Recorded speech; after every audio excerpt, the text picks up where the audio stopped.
is up, guys? Welcome back to the channel. Today's video is going to be all about the Glowforge, giving you the pros and cons after a year of me using it and how much I made with the Glowforge on our first year of full-time making.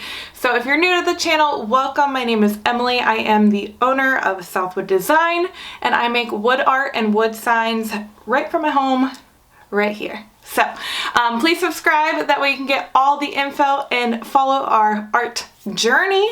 But let's get into the Glowforge. All right, so first topic we're going to talk about is the install. So I would say the install, we have the Glowforge Pro is a plus. So super easy to install. You basically just go to their website. They have the full instructions. It honestly took us maybe 45 minutes total to get it up and running and install our own inline fan. We decided to buy our own inline fan system, basically put the pieces together with the hose and the inline fan and put it as an exhaust in our window that you see behind our Glowforge there. So like I said, total 45 minutes, really easy, and I was using it starting that day that we put it together. So pretty awesome for that. Definitely a pro for install. So topic number 2 for pros and cons on the Glowforge is the size. So like I said, we have the Pro, and the cut area for that machine, and I'm pretty sure all of the Glowforges are about, to be safe, I say 11 by 19. You can fit like a 12 by 20 sheet in there, but that's not the entire cut area. So to be safe for my designs, I say 11 by 19. For the size, cutting area specifically for us is a con. So the one thing I didn't assess enough, I believe, is looking at the products that we already make, which are fairly large wall signs compared to the cutting area that we have, which is the 11 by 19. It's just not big enough for what we create. I think it's great if you're, creating one-off projects or smaller items. Great for like earrings, keychains, all that kind of stuff that might get lost in something like a bigger laser. Great for the Glowforge, but for us and what I was creating at the time of getting it, the cut size doesn't really make as much sense for us. So I'm gonna say that's a con. So software. So Glowforge uses its own proprietary software, which is the Glowforge dashboard. I'll show it here just so you have an idea of what it looks like. I would say this is a pro and a con for a couple reasons. So pro, super easy to use. If you've used anything like a Cricut or a Silhouette, you know that they also have their own design software where you basically can upload things, you can tweak things, and hit a button and go. So that is the plus of the Glowforge software. I think it's extremely user-friendly, especially if someone hasn't used a design software before. It's very self-explanatory. There's tons of projects you could choose from if you wanted to dabble into what Glowforge is, giving you projects to make, or you can upload your own, say from like an Etsy or another maker who creates files, pop it in and go. Very easy, very simple to resize things, very simple to place things with the camera that the Glowforge has versus using like an axis on another laser or another system. The con of the software is paying for premium. I personally do not pay for premium. It seemed extremely silly for me as someone who can design their own files to pay for premium. And I feel like what you get with premium isn't worth the money that they're asking you to pay. So the prices for the premium software are either $50 a month if you pay monthly, which is crazy. I'm sorry, that's insane. Or basically $20 a month if you pay for the whole year. So if you pay $239 for the year, you can get a much lower price. So they want you obviously to pay for the entire year. I did the free trial and I did not see the value in it for me personally. Now you can do things again like get a bunch of fonts. You can get the customizing tools, which will help you like frame out things pretty easily in the software. You'll get a proof grade discount, which if you want to buy materials from Glowforge, which again, I don't do, you'll get other little tools, but honestly, for me, it just wasn't worth it. So, con is the premium, which limits you to the things you can do within the software. But again, for me, I'm doing a lot of things outside of the software in Illustrator or in other design programs that I just wasn't gonna pay for that. The second con, and I'm not 100% sure if this would change if you pay for premium or not. Okay, so I wanted to be fair to this video before saying that this was a con, just because I didn't know in the video when I was filming it if this was true or not. But basically, when I was looking at my dashboard, it would only show me my 6 most recent file projects because I didn't have premium. And I knew there was something with the storage and why I could only see 6, but here's why. So with the premium, you get the unlimited design storage and access to the free premium catalog designs. Now, stated here, without unlimited design storage, designs open more than 30 days ago will automatically be archived, aka you lose them, you lose the way you edited them, the heights you had them at, the sizes that worked for your project, so you really can't repeat any projects unless you've opened it in the last 30 days. Okay, now back to the video and the rest of my thoughts on the software. But on the dashboard, and I'll show it here, you can only see your 6 most recent designs.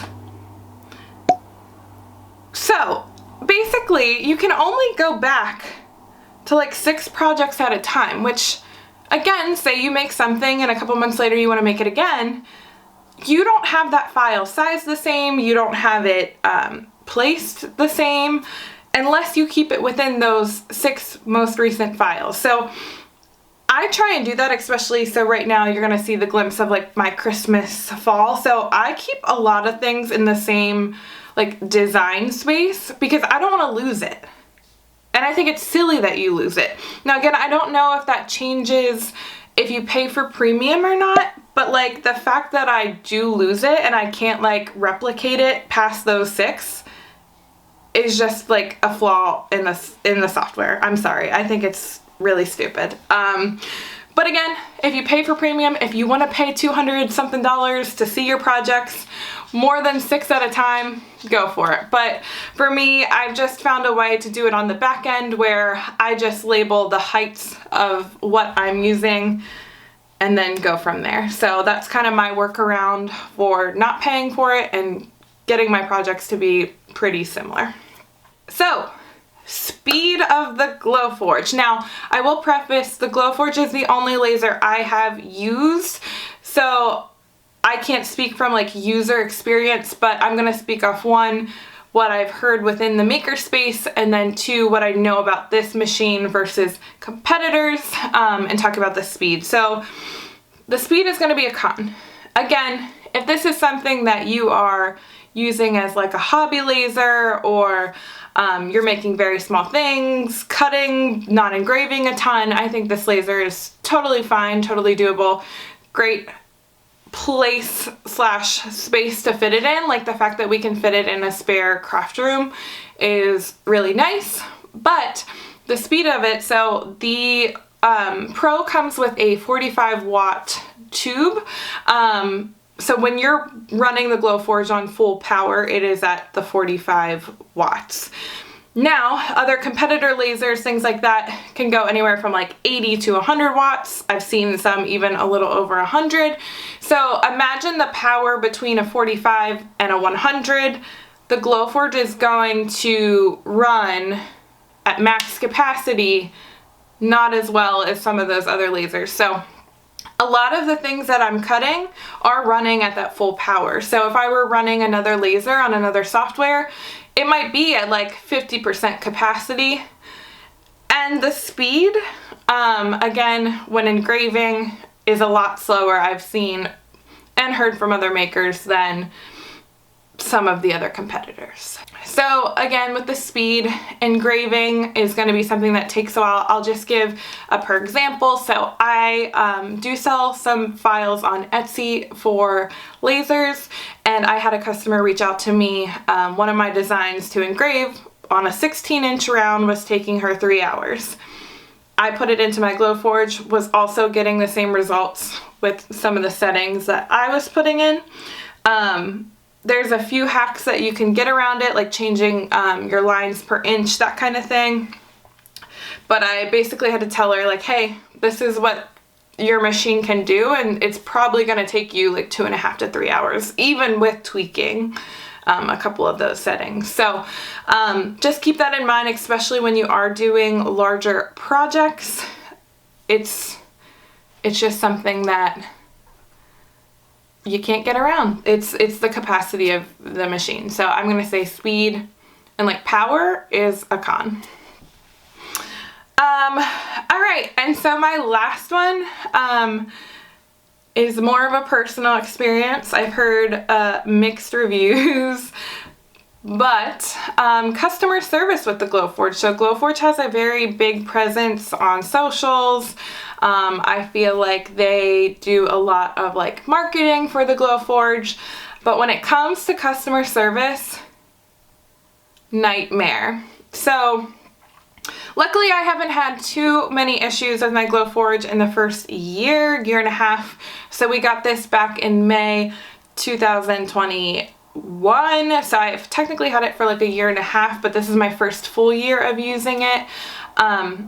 I did have an issue, which I have a video about it, I'll link it here, where my Glowforge did have like a mini fire and I burnt the driver belt.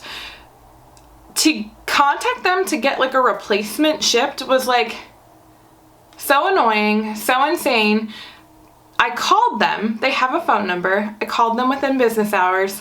They emailed me back to let me know that they can't call me back and that I need to do it through email. Like, don't have a phone number if you can't call someone back. That's silly. And also, that's the best way to talk to someone and figure out a true issue is to probably call them and not type out a novel. Anyway, I digress. But it took me about 3 or 4 days to get a response via email. And by that time, I had already figured out the part, had already ordered it myself with just doing some research. So like, the fact that they weren't there to answer my questions or help me expedite something, like this was right before fall and like heavy production, I was pretty upset about it. But luckily we figured it out. I figured it out via YouTube and typing in a couple things and replaced it myself, and we were back in business, but it was no help to Glowforge. So I'm gonna give a big thumbs down to the customer service. I've read many stories on other laser groups as well. This doesn't seem like a surprise to many people, but it's very disappointing considering what you spend on this machine. That's all I'll say. All right, so basically just an overview. Going back through my pros and cons, I think install, big pro, super easy to install, super easy to get up. Instructions are fairly clear, fairly easy. Push button start, ready to go. Size is a con for us, may not be a con for every business out there, but for us specifically, even with the feed through option with the Pro, you can see we have it near a window. But I would have to move my entire machine to like do the feed through, and I'm on a second story, so I'd be feeding it through a window off a second story. And that's not how I'm gonna run big pieces. So size con for me, may not be for you. Software is definitely a pro if you're a beginner and a little intimidated about a laser, which I definitely was before owning one, but a big con for paying for premium and having repeatable designs. Speed, con. The power just isn't there compared to some lasers, especially if you consider what you pay for with a Glowforge and the power and size you can get with some other competitors. And customer service, big thumbs down. Why have a phone number if I can't call you? That's silly. Alright, and now to the part you may have come to this video for. How much did we make with our Glowforge in 1 year? Now, I do just want to preface a couple things before giving this number, because I don't want anyone to ever be defeated about seeing someone's growth. Everyone is at a different part in their business/sales journey. So number one, I did have a business before buying the Glowforge. I had a business of 2+ years of making things and building a customer base and a social presence before even implementing anything with the laser. So if you're buying the laser and expecting to make a business out of it, that's totally fine, but I wouldn't expect to see these numbers the first year doing that. And then second, this is my full-time job, so I do have the time to spend with growing this business and my laser business. The laser is not my sole product base. Now, it has helped open up my product inventory, but it's not the only thing I could make. I could live without the laser, maybe not make as much money. It's just a great way for me to input more revenue into my business. So I do just want to preface, we do make other things other than strictly laser products as well. The Glowforge total I'm going to give you is based off of if the design was fully made on the laser. So if I have a mini sign like here where the full design is either engraved or cut on the laser, that is counted. If the full product is made on the laser, like earrings, keychains, ornaments, that kind of thing, obviously counted as a laser product. I am not counting things like customs or maybe I just use the laser to cut a simple name or something like that. I'm not using that. If it's something I basically fully made by hand, not in this total. So this is not our full business total. This is just specifically laser products. Okay, drum roll now. So this year we made $11,557.10 with our Glowforge, which is obviously enough to pay it off. And like I said, I actually paid it off in the first 6 months that I had it, from May to December last year, with creating new products, going to shows with it, that kind of thing. So that whole 11,000 something this year has just been added revenue to our business, which is amazing. I say I could live without the laser and I could make stuff, which I could, but it does create some great revenue for our business. And I think if it's something you're looking to add this tool to your inventory to just elevate your business, it's a wonderful, wonderful idea. So if you have any more questions about the Glowforge, my business with using the laser, my background behind the scenes of how I track my categories or anything like that, please leave a comment below. And like I said, please subscribe. It's going to help our channel keep growing throughout the new year. And my goal is to just keep sharing awesome tidbits with you guys. So I will see you in 2023 on our next video. Have a good one.